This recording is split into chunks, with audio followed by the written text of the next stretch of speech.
The article I chose to review for this assignment was a comparative analysis of a game-based mobile learning model in low socioeconomic communities in India. The study explored the effectiveness of a game-based mobile learning model for children living in underdeveloped regions. The authors flagged the potential for leveraging mobile technology as learning devices by explaining that in 2010, when the research was being developed, there were over 5 billion mobile subscribers worldwide, which is pretty amazing when you consider that the world's population at the time was roughly 6.8 billion.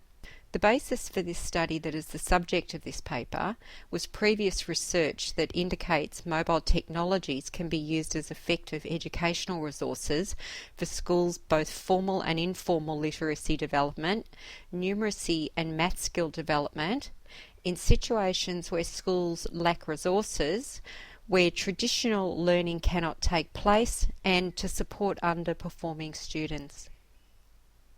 An issue that has been identified with information and communication technology for development, or ICT 4D projects, is teacher training.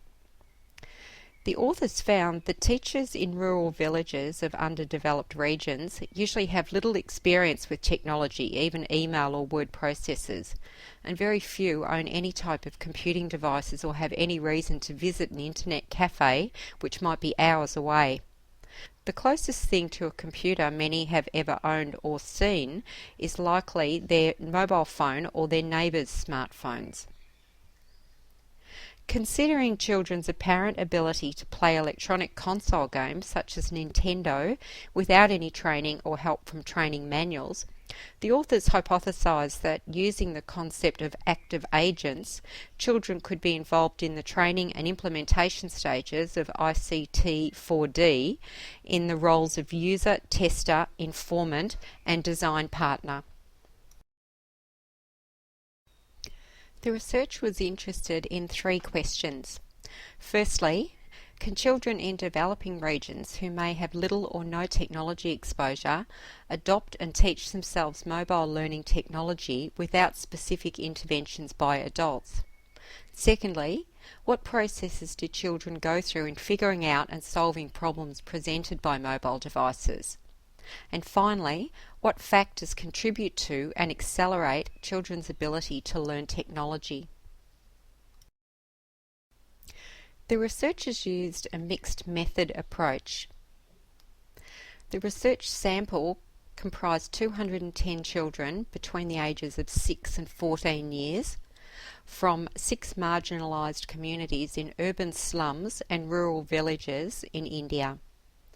35 children in each location were allocated into groups of 7, which we call G7, 3, G3, or as individuals.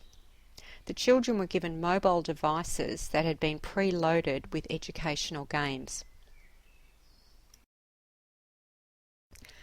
The 3 most interesting or surprising things that I learned were firstly that groups are more effective than individuals, and especially small groups of around 3 who were more effective than large groups of around 7. I was also interested to learn that mixed gender teams were the most effective and that girls took a directive role.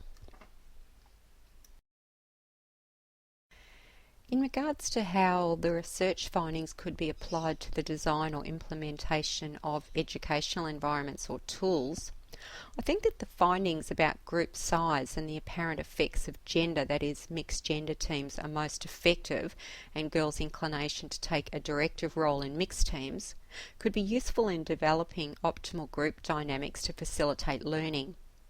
However, the girls' propensity to take a directive rather than a hands-on role in the activity would need more research to determine whether the differences are causally associated with gender, culture, or a combination of both.